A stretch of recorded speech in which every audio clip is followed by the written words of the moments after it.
Diyos ko. Pray for Philippines. Hindi lang domestic ang news, naging global na, naging international na po. Siguro, itong panahon na to nakikisimpatya sa ating mga nararamdaman. Sa mga hindi mapagkatulog, sa mga umiiyak. Mahirap mawalang tatay, mawalan ng napaka mabuting tatay ng ating bansa. Kahit ako, nagdarasal din para sa pagkakaroon ng maayos na bansang Pilipinas. Kasi pangarap naman ito ng majority ng mga Filipinos. Kaya ang ating panalangin para sa ating Tatay Digong, I should call it Tatay D kasi somebody else, some other people say Tatay Digong, Tatay Duterte, Tatay Diggs. So I better say Tatay D na lang. Tatay D stands for Digong, Duterte, Diggs. For me, it's all round into Tatay D. Diyos ko. Ayoko magpakita on live, kasi iyakin din po kasi tayo eh. I just pray for our Tatay Digong to be safe at his age of 80 years old. May sakit pa. Ang sa akin lang, sana yung mga natitira niyang buhay, naging maayos na lang sana para sa kanyang, old age, na ma-enjoy na lamang niya ang natitira niyang panahon sa kanyang edad na 80 anyos. Sa napaka mahabang panahon ng kanyang panunungkulan, he tried. For me, I felt, naramdaman ko yung napakagandang serbisyo niya sa Pilipinas. Napakahabang oras ang gugugulin kung ikukwento ko. Besides, it's already late at night. Pinakita ko lamang po ang panahon dito sa South Korea na sobrang lakas ng snow. Parang tayo naghihimutok, umiiyak ang ating damdamin, Parang ganun din ang panahon, nakikisimpatya siguro sa kasalukuyan nangyayari sa ating Pangulong Duterte. Tayong mga Pilipino, kilala tayong mapagmahal, matulungin. Kaya napakasakit makita sa mga, all round of social medias yung mga nangyari. It's live. It's a true to life story na hindi mo akalaing mangyayari sa isang matanda na 80 anyos, may sakit pa, nagaganunin. Presidente ng Pilipinas. Hindi lang presidente lahat ng kanyang mga nagawang magaganda.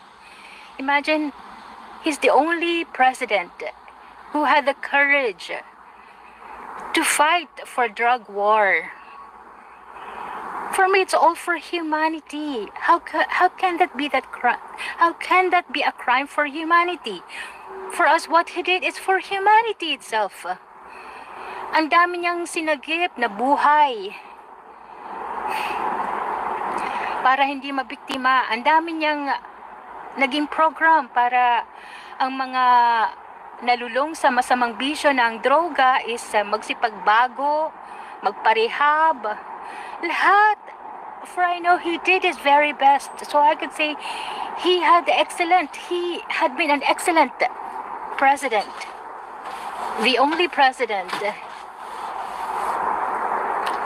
who showed courage to fight for a drug war. And for me, he did that to protect our humanity. So, for me, he's the most loved president among all the presidents of the Philippines. So, tulad ng panahon na to, magdasal tayo para sa ating pinakamamahal na Pangulo, Napakabuti, napaka-humble, napaka-selfless, all for the love of his country and fellow countrymen. Hindi na niya inisip ang sarili niya, ang pamilya niya, kasi he has so much love for all of us. Na sana yung mga tao na na-touch ng kanyang pamumuno, ng kanyang friendship, ng kanyang pagiging mabuting tao, magkaroon ng pagmumuni-muni. Nararapat ba ito sa isang matanda na ganunin na lang, may sakit pa, itapon sa ibang bansa, pahirapan? Parang pinatay nyo na rin yung matanda. Isipin mo lang, hindi mo kakayaning isipin na magagawa mo yon kung mabuti kang tao. How much more sa isang presidente na nagsilbi ng napakaganda sa kanyang mga kababayan. So all the love and prayers for our beloved President Rodrigo Roa Duterte. For me, he is our hero. He is forever be loved, and his legacy will always be known for the coming generations. The only president who fought so mightily for the love of his country and fellow countrymen. The only president who had the courage to fight for a drug war. That is his legacy na hindi magigiba ng kahit sino. Hindi matutumbasan yung kanyang mga naging effort. Tulad nito, naghihimot ang kanyang damdamin. Pero kahit na siya nahihirapan sa kaloob-looban niya, pinapakita niya malakas pa rin siya. Kasi ganun talaga siya, no? He's a warrior. Mapagbiro, but deep inside, malambot. Mukhang matapang. But deep inside, romantiko. Very loving. When you are in his presence, you will be, you will feel loved and secured, protected.